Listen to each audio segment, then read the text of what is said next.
দেখেন কত বছর পরে বাংলাদেশের একটা টেস্ট জার্সি খুঁজে বের করছি। এই টেস্ট জার্সিটা কবে ছিল, কোন সালে ছিল তা ভুলে গেছি। মনে আছে, মানে দেখতে পাচ্ছি যে বেক্সিমকো স্পন্সর ছিল, টিম স্পন্সর। সালটাল মনে নেই, শুধু মনে আছে যে তামিমের কাছ থেকে জার্সিটা নিছিলাম, এটুকু মনে আছে। আজকে এতকাল পরে এই টেস্ট জার্সি পরার কোনো বিকল্প ছিল না, কারণ বহুকাল পরে টেস্ট উপভোগ করলাম এবং টেস্ট নিয়ে কথা বলার মতো কিছু খুঁজে পেলাম, যেখানে একদম পায়ের তলে মাটি খুঁজে পাচ্ছিলাম না আমরা। মানে আমাদের ক্রিকেট একদম পায়ের তলে মাটি খুঁজে পাচ্ছিল না, সেরকম একটা জায়গায় এর চেয়ে ভালো একটা দিন আশা করা যেতে পারত না। স্কোর বোর্ডের রান দিন শেষে 3 উইকেটে 292, অলমোস্ট 300 রান। এবং আমাদের দুই ব্যাটসম্যান, একজন সাবেক ক্যাপ্টেন সেঞ্চুরি করে অপরাজিত, আর বর্তমান ক্যাপ্টেন 136 রান করে অপরাজিত। কি অসাধারণ একটা দিন, কেউ অসাধারণ একটা দিন। টেস্টে এমন দিন আমরা খুব বেশি কাটাই নেই, যা কাটাইছি তার মধ্যে এই গলেই একটা কাটাইছিলাম এর আগে, সে কথা তো বলবো টুকটাক। মুশফিককে নিয়ে অনেক কথা বলা উচিত, কিন্তু মুশফিককে নিয়ে আজকে খুব বেশি কথা বলবো না। মুশফিককে নিয়ে নিশ্চয়ই টেস্ট চলা অবস্থায় আবার কথা বলবো। আজকে একটু শান্তরে নিয়ে কথা বলবো। শান্তর ব্যাটিং নিয়েও খুব একটা কথা বলবো না, সামান্য কথা বলবো। বেশি বলবো হচ্ছে এই ছেলেটার কথা রাখা নিয়ে। দেখেন, এই বাংলাদেশ থেকে সে যখন যায়, এই আমারই একটা প্রশ্নের জবাবে সে বলছিল যে গল থেকেই আমরা ঘুরে দাঁড়াতে চাই। যে একটা টার্মোয়েল পরিস্থিতির মধ্যে বাংলাদেশের ক্রিকেট ছিল বা এখনো আছে, এই এক ইনিংসেই তো বাংলাদেশের ক্রিকেট বদলায় যায় নাই।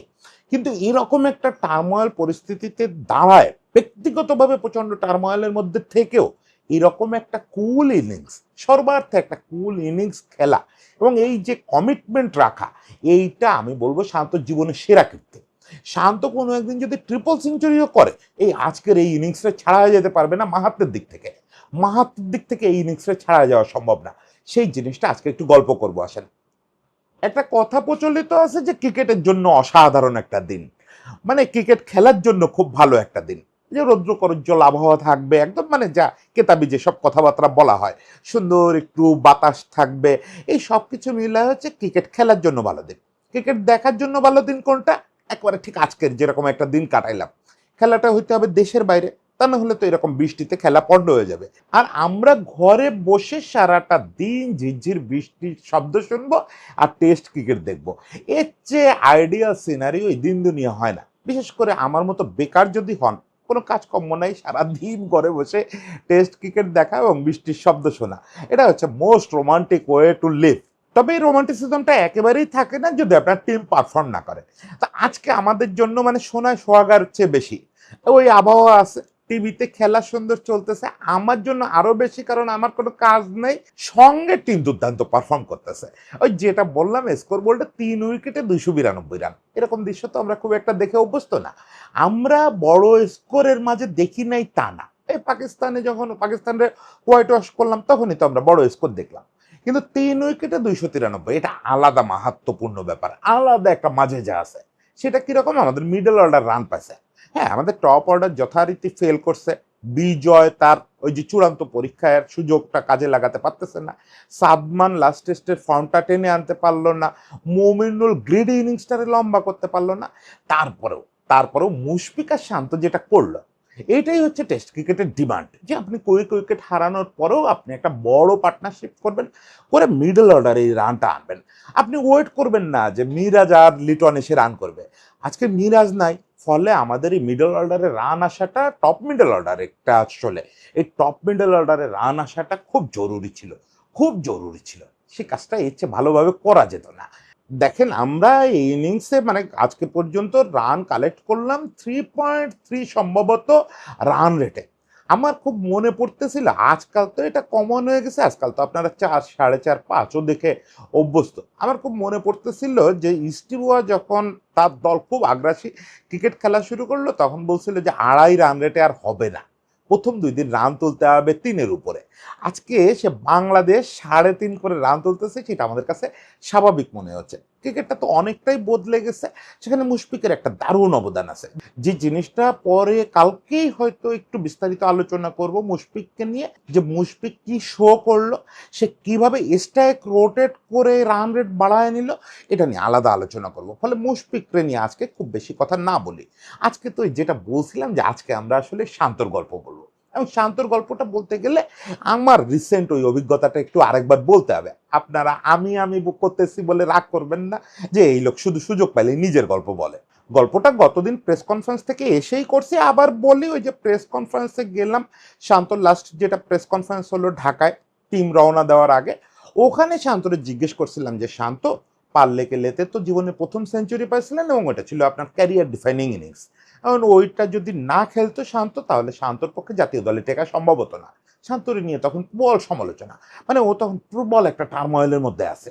ও অবস্থায় 160+ একটা ইনিংস খেললো, 163 বোধ হয়। তা আমি জিজ্ঞেস করছিলাম যে সেই পারলে খেলেতে এবারও খেলা আছে, আর সেই শ্রীলঙ্কায় যাচ্ছেন, এখন ওই জিনিসটা আবার ফিরে আসুক এটা চান কিনা। কারণ আপনার ব্যাটে যেমন তেমন, ও তো আজকে 2 বছরের বেশি সেঞ্চুরি পায় না, তার চেয়েও বড় কথা টিম তো খুব যাচ্ছে তাই অবস্থায় আছে। ফলে এই অবস্থায় আপনি টিমটা ঘুরে দাঁড়াকে এটা চান কিনা বা আশা করেন কিনা যে শ্রীলঙ্কায় একটা লাখ ফিরে আসবে। তো ও খুব প্রথমবার একটু অন্যরকম অ্যান্সার দিছিল, দ্বিতীয়বার যে প্রশ্নটা বুঝতে পেরে ও খুব হেসে দিয়ে বললো যে না, আমি পারলে গেলে পর্যন্ত ওয়েট করতে রাজি না দাদা, আমি চাই যে গল থেকেই ব্যাপারটা শুরু হোক, আমার ব্যাটে কি হোক সেটা পরের কথা, কিন্তু টিমের যে ঘুরে দাঁড়ানোর ব্যাপারটা বললেন না যে আমরা একটু এই টার্মোয়েলের মধ্যে আছি, এই জায়গাটা ওভারকাম করার জন্য আমি চাই যে গলে, এবং সেটা গলের প্রথম দিনেই হতে হবে, এটা দেরি করতে রাজি না আমি। তারপরে কিন্তু শান্ত আরও টার্মোয়েলে ঢুকছে। দেখেন ওই প্রেস কনফারেন্স যখন চলতেছে সেই সময় বোর্ড ডিসিশন নিয়েছে যে তার আর ওয়ানডে ক্যাপ্টেন্সি থাকবে না, ওয়ানডে ক্যাপ্টেন্সি পাবে তার বন্ধু মিরাজ। এই রকম একটা অবস্থার মধ্যে গুঞ্জনও উঠলো শান্ত টেস্ট ক্যাপ্টেন্সিও ছেড়ে দেবে।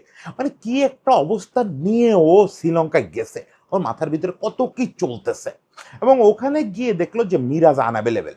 মিরাজ হচ্ছে গত 2-3 বছর ধরে বাংলাদেশের টেস্টের সেরা খেলোয়াড়, ব্যাটে বলে টেস্টে। অনেকে দেখতেছি মিরাজের প্রশংসা করলে আমার ওখানে কমেন্ট করতেছেন মিরাজকে তো আপনি দলে রাখেন নাই। হ্যাঁ অবশ্যই মিরাজকে আমি T20 না ওয়ানডে দলে বাদ দিছিলাম, তার মানে এই না টেস্টে বাদ দিব। আমি আমাদের নির্বাচকদের চেয়ে এই ব্যাপারটা একটু ভালো করি, টেস্ট ওয়ানডে T20 আলাদা আলাদা করে ভাবতে পারি। টেস্টে সেরা হইলেই যে সে T20-তে খেলবে এমন কোনো কথা নাই। মিরাজকে ছাড়া তো টেস্ট কল্পনাই করা যায় না। সেখানে একটা ক্যাপ্টেনের অবস্থা দেখেন, তার টিম পারফর্ম করতেছে না, তার নিজের উপরে এরকম খড়গ নেমে আসছে, মানে তার একটা ক্যাপ্টেন্সি কাড়ে নেওয়া হয়েছে উইদাউট নোটিশ। এরপরে সে তার সেরা খেলোয়াড়টা পাচ্ছে না, যে আবার ওই নতুন ওয়ানডে ক্যাপ্টেন হচ্ছে এবং তার সবচেয়ে ভালো বন্ধু। এরকম একটা পরিস্থিতিতে সে আজকে খেলতে নামছে। সে ব্যাট করতে নেমেই দেখে পরপর 3জন ব্যাটসম্যান 1-2-3 আউট হয়ে প্যাভিলিয়নে চলে গেছে। এই অবস্থায় আসলে কি করার ছিল? এই অবস্থায় আমি আপনি বা পৃথিবীর যে কোনো গ্রেডি ব্যাটসম্যানও যদি বলেন, সবচেয়ে জেদি ব্যাটসম্যানও যদি বলেন, পাজলড হয়ে আউট হয়ে যাওয়ার কথা, পাজলড হয়ে যাওয়ার কথা। এবং শান্ত সেখানে অদ্ভুত একটা স্ট্র্যাটেজি নিল। আমি যদিও বলছিলাম যে ক্রিকেটের কথা বেশি বলবো না, যে ক্রিকেটে কি করছে, কিন্তু ব্যাটিংটা দেখেন। যতক্ষণ বলটা শাইনি ছিল, যতক্ষণ নতুন বল ছিল, ততক্ষণ ও হয় ব্লক করছে, একদম ডেড ব্লক করছে, নতুবা সামনে এসে অথবা ড্রাইভ করে অথবা কাট করে 4-6 4-6। ওর স্ট্রাইক রেট কিন্তু কখনোই 50-র উপরে ওঠে নাই। ফলে ওর অ্যাগ্রেশনটা আপনি যদি খেলা না দেখেন বুঝতে পারবেন না, আপনার মনে হবে কিসের অ্যাগ্রেশন। হচ্ছে স্ট্রাইক রেট তো মুশফিকের অনেক বেশি, ও অনেক বেশি অ্যাগ্রেসিভ ছিল, অনেক বেশি অ্যাগ্রেসিভ ছিল। কারণ হচ্ছে ও যেগুলো খেলে নাই, সিঙ্গেল ডাবলস একদম বের করতে চায় নাই। এইটা আমার কাছে স্ট্র্যাটেজি যেটা মনে হয়েছে, এই স্ট্র্যাটেজিটা অনেকে নেয় যারা শুরুতেই ঠিক করে যে সারাদিন ব্যাট করবো, শুধু সারাদিন না, প্রয়োজনে 1.5 দিন 2 দিন ব্যাট করব। কারণ কি একটু এনার্জি প্রিজার্ভ করে খেলে। এই যে ভাবতে পারাটা যে আমি আজকে এনার্জি কম খরচ করব, এনার্জি কম খরচ করার উপায় কি, যেগুলো সিঙ্গেল ডাবলস হইলেও হইতে পারে ওই জায়গায় খুব বেশি এফোর্ট দিব না, ওটা ডেড ব্যাটে খেলবো, একদম বল নামায় নিয়ে আসবো। আর যেগুলো মোটামুটি মারার মতো হবে, মারবো মানে বের হয়ে যাবে। গ্যালারিতে 2-1টা বল মারতেছিল, মনে হচ্ছিল এই বুঝি সমুদ্রে যেয়ে পড়বে বল, কিন্তু আসলে সেরকম স্টেডিয়ামটা মারলে, জোরে মারলে সমুদ্রে পাঠানো সম্ভব বল। আদৌ কেউ পাঠাইছে কিনা কোনোদিন কি জানি, সুব্রতা বলতে পারবে। এই জিনিসটা সে আবার যখন নতুন বল আসলো ততক্ষণে তার সেঞ্চুরি হয়ে গেছে, আবার সে মারছে, আবার সে মায়েরা পরে তো 130 পার করে ফেলছে। এর মাঝখানের সময়টা কি করছে দেখেন, এর মাঝখানে মোটামুটি তো ফার্স্ট সেশনেই ওই যে ছেলেটা রত্নায়কে যেন 2 হাতে বল করে, আমি অবশ্য বেশিরভাগ সময় 1 হাতেই বল করতে দেখলাম। মানে সে নতুন বল, প্রথম দিন প্রথম সেশনের উইকেট, ওখানেই ধুলা উড়ায় দিচ্ছে, টার্ন করায় করায়, কি অসাধারণ সব টার্ন করাচ্ছে। উইকেটও ফেভারে, উইকেটেও দারুণ টার্ন ছিল। কিন্তু এই ছেলের প্রশংসা না করে কোনো উপায় নেই। এই ছেলে ভয়াবহ টার্ন করাইতে পারে, আমার ধারণা ওরে কাছের উপরে দিলেও ও বল টার্ন করাইতে পারবে। ফলে ও রীতিমতো থ্রেটিং হয়ে গেল। আমরা যে 3 উইকেট হারাইলাম তার মধ্যে 2টাই ও পাইলো। যদিও মুমিনুল আসলে গিফট করে আসছে, ওইটা কাট করার বল না, কাট করছে ঠিক আছে, ওইটা আসলে সে কেড়ে নিছে। এতক্ষণ ধরে বোগাইছে, ছোট ছোট টার্ন করায়, একেবারে ছোট না। সেই ছেলেরে কি করলো সারাটা দিন শান্ত, হয় ব্লক করলো, ব্লক খুব একটা করে নাই ওরে, কারণ ব্লক করলেও বিপদ। যে ভালো টার্ন পাচ্ছে এবং টানা জায়গায় বল করে যেতে পারতেছে, টেস্টে তারে আপনি ব্লক করতে যাবেন না। ডিফেন্স করছেন কি মরছেন, ফলে তাকে আপনার মারতে হবে। এখন কি মারবেন? আপনি যদি সোজা ব্যাটে ভিড় মধ্যে খেলার চেষ্টা করেন, খুব দ্রুত উইকেট হারাবেন। সেক্ষেত্রে একটাই উপায় থাকে টেস্টে, এটা সারা পৃথিবীতে স্বীকৃত উপায়, সব ব্যাটসম্যান এই এক কাজ করে, এরকম টার্ন পাইতে থাকলে সমানে সুইপ করতে থাকে। সে সমানে সুইপ করলো, সমানে, বেশিরভাগই রান আসে নাই। একটা পর্যায়ে সব জায়গায় ওর ব্লক করে ফেলাছে, যে সুইপ করতে গিয়ে একটু এজ নিলেই, উপরে লেগেই উঠলেই, এই লেগে অফে সব জায়গায় ওর ব্লক করে ফিল্ডার দিয়ে দিচ্ছে। তারপরেও শান্ত সমানে সুইপ করলো এবং টুকটাক রান বেরোচ্ছে। রান বেরোনোটা এখানে জরুরি না, যত সুইপ করবেন তত বেশি বোলার ক্লান্ত হয়ে যাবে। আর কত আর কত, কাজ হচ্ছে না তো, টার্ন করাও কাজ হচ্ছে না, ও তো এগেনস্ট দ্য স্পিন খেলেই যাচ্ছে। ফলে দুর্দান্ত কৌশল। এবং মজার ব্যাপার হচ্ছে যে কন্টেন্ট করতে বসার একটু আগে আমাদের আতিফ ভাইয়ের একটা স্টোরি পড়লাম ক্রিকবাজে। আতিফ ভাই শেয়ার করছে যে শান্ত গত মাস 2-1 ধরে নাকি টানা এই সুইপের প্র্যাকটিস করছে। এই স্টোরিটা পাবলিশ হয়েছে গতকালকেই মনে হয়, বা 2-1 দিন আগে ক্রিকবাজে পাবলিশ হয়েছে, যে শান্ত কি প্রস্তুতি নিয়ে যাচ্ছে। এবং সেইটার সঙ্গে এটারে যদি আপনি মিলান, তাহলে বুঝতে পারবেন যে এই যে কথা রাখার ব্যাপার, এই যে কমিটমেন্ট রাখার ব্যাপার, এই যে মানে নিজেরে প্রমাণ করার ব্যাপারটা, এটার প্রতি শান্ত কি পরিমাণে আগ্রহ দেখাচ্ছে। সে এই সময়কালে সে মানে আমি স্টোরি পড়ে যেটা বুঝলাম, সব স্টোরিতে তো এক কিছু বিটুইন দ্য লাইন থাকে। ওখানে সে এক জায়গায় বলতেছে যে সব কিছুর জন্য কোচের দরকার নাই, খেলতে হবে তো আমাদেরই, ব্যাটসম্যানদেরই। ফলে ব্যাটসম্যানকেই ঠিক করতে হবে যে ঠিক কীভাবে প্র্যাকটিস করলে বেস্ট আউটপুটটা আসবে। তো ওখানে বোঝা যায় যে সে হয়তো ওইভাবে কোচিং সেট আপ থেকেও এই ইম্প্রোভাইজেশনগুলোর ব্যাপারে, বা এই সারাদিন কীভাবে সুইপ করবো এ ব্যাপারে পর্যাপ্ত সাপোর্ট পাইছে কি পায় নাই, মানে আমার একটু পড়ে সন্দেহ হয়েছে, কথাটা শুনে একটু সন্দেহ হয়েছে। ওকে ফাইন, সে সেখানে বলতেছে যে শ্রীলঙ্কায় আমরা যাব, প্রথম টেস্ট গলে দেখেন প্রথম দিন থেকেই ওখানে ধুলা ওড়া শুরু করবে, বল টার্ন করবে। আর এরকম টার্নিং উইকেটে আপনার হয় মারতে হবে, না হলে সুইপ করতে হবে, এর বাইরে আর কিছু করার নেই। আপনি যদি বেশি ডিফেন্স করতে যান ওই স্পিন বলে, পেস বলে ঠিক আছে আপনি ডেড ব্যাটে খেলবেন, কিন্তু স্পিনে যদি টার্নের এগেনস্টে যদি বেশি ডিফেন্স করতে যান, আপনি আউট হয়ে যাবেন, আউট হয়ে যাবেন এবং একেবারে অনর্থক যাবে কষ্টটা। এর এক পর্যন্ত যে কষ্টটা করলেন কোনো কাজে লাগবে না। ফলে আপনাকে প্রচুর সুইপ করতে হবে, প্রচুর, সারাদিন সুইপ করার জন্য রেডি থাকতে হবে। এবং সেই জিনিসটা আমি প্র্যাকটিস করতেছি। ওখানে সে বলতেছে আমি জানি না এই প্র্যাকটিসে কাজ দেবে কিনা, কারণ সবসময় সব প্র্যাকটিসও আউটপুট ঠিক মতো দেয় না। তবে এইটাই আসলে একমাত্র উপায়, ওখানে ভালো ইনিংস করা, বড় ইনিংস খেলার একমাত্র উপায়।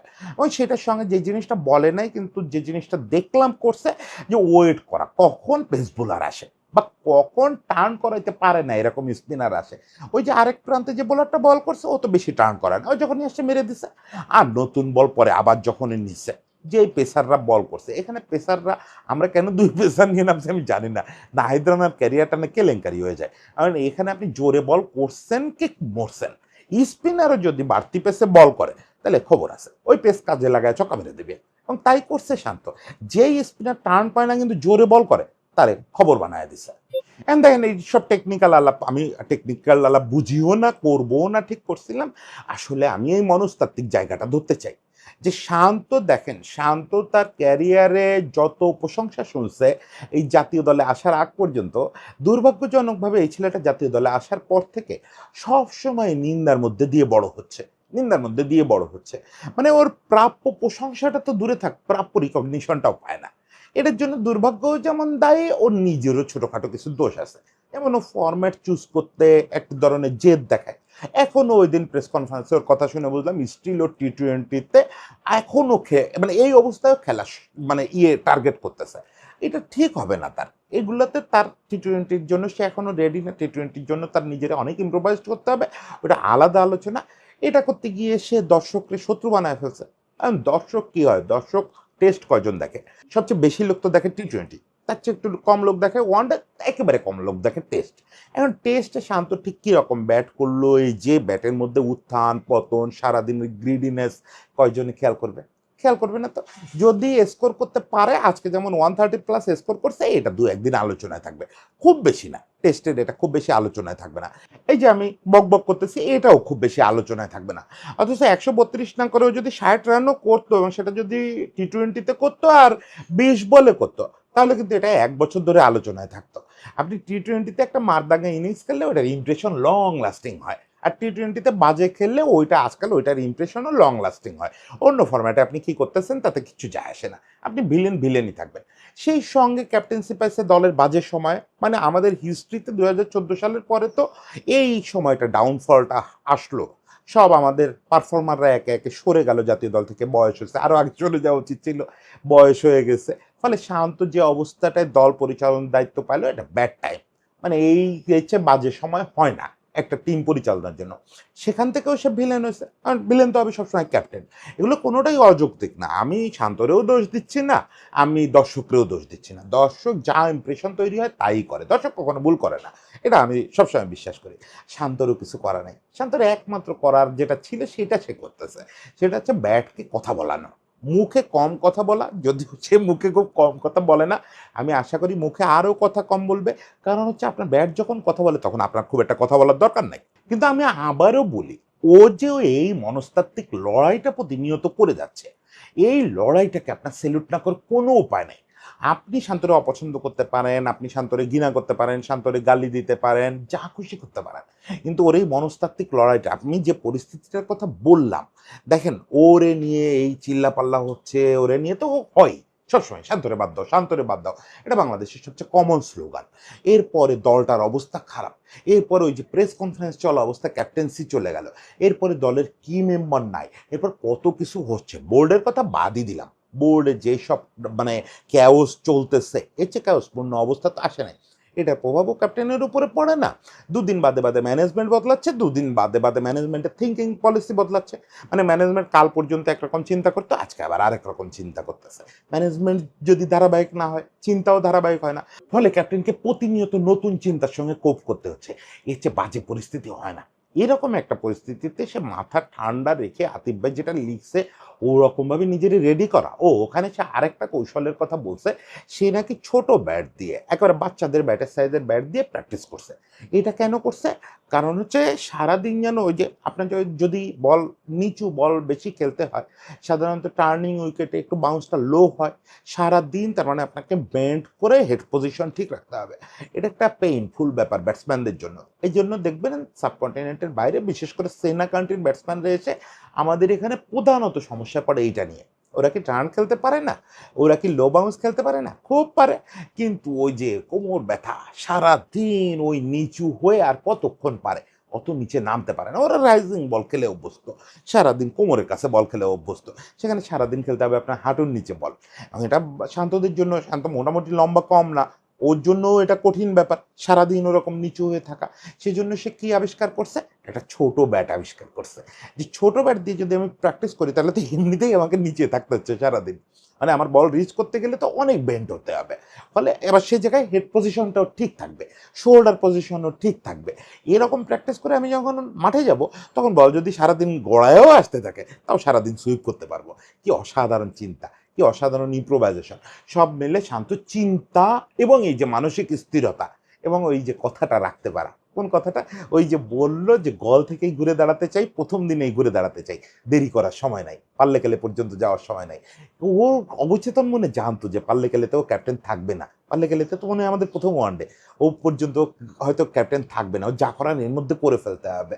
মানে কি অসাধারণ, কি অসাধারণ! আমি সব জায়গায় শুধু ডেস্টিনি খুঁজে পাই, জানি না বয়স হচ্ছে বলে এটা খুঁজে পাই, নাকি সত্যিই ডেস্টিনির প্রভাব আমাদের উপরে এত বেশি। শেষ পর্যন্ত আমার মনে হয় সব আসলে খেলা, সব আসলে খেলা, আমাদের না, এটা ওপরের খেলা। যে ওই যে শান্ত কথাগুলো বললো, কথাগুলো কি ভেবে বললো, হয়তো এত ভেবে বলে নাই। মানে আমি যখন কোশ্চেন করছি তখন ও রীতিমতো, মানে আমি বুঝতে পারি না যে এতদিন পরে ও আমার আইডেন্টিফাই করতে পারবে। প্রশ্নটা শুনে ও খুব হাসাহাসি, মানে আনন্দ পেয়ে হেসে দিয়ে উত্তর দেওয়ার মতো, যে না দাদা দেরি করার টাইম নেই আমার, ইয়েতেই গলেই যা করার করতে হবে। সেই জিনিসটা স্রষ্টার কৃপায় করতে পারলো। শান্তকে অনেক ধন্যবাদ এই মানসিক দৃঢ়তা দেখানোর জন্য। এবং আমি এন্ড অফ দ্য ডে খেলার রেজাল্টের চেয়ে এই জিনিসগুলোতে অনেক বেশি আগ্রহ দেখাই, এন্ড অফ দি ডে আপনি জিতবেন না হারবেন এটা কখনোই ক্রুশিয়াল প্রশ্ন না। আপনাদের কাছে খুব আতলামি মনে হতে পারে, ক্লিশে কথা মনে হতে পারে যে খেলায় আমি হার জিতটারে খুব ম্যাটার করে দেখি না। হ্যাঁ, যখন কোনো টুর্নামেন্ট হয় আমি তো স্বপ্ন দেখি আমিও যাই ওই ট্রফিটা আমাদের ঘরে আসুক, কিন্তু না আসলে সব শেষ হয়ে গেছে আর আসলেই সব ঠিক হয়ে গেছে, ওই পলিসিতে চলার লোক আমি না।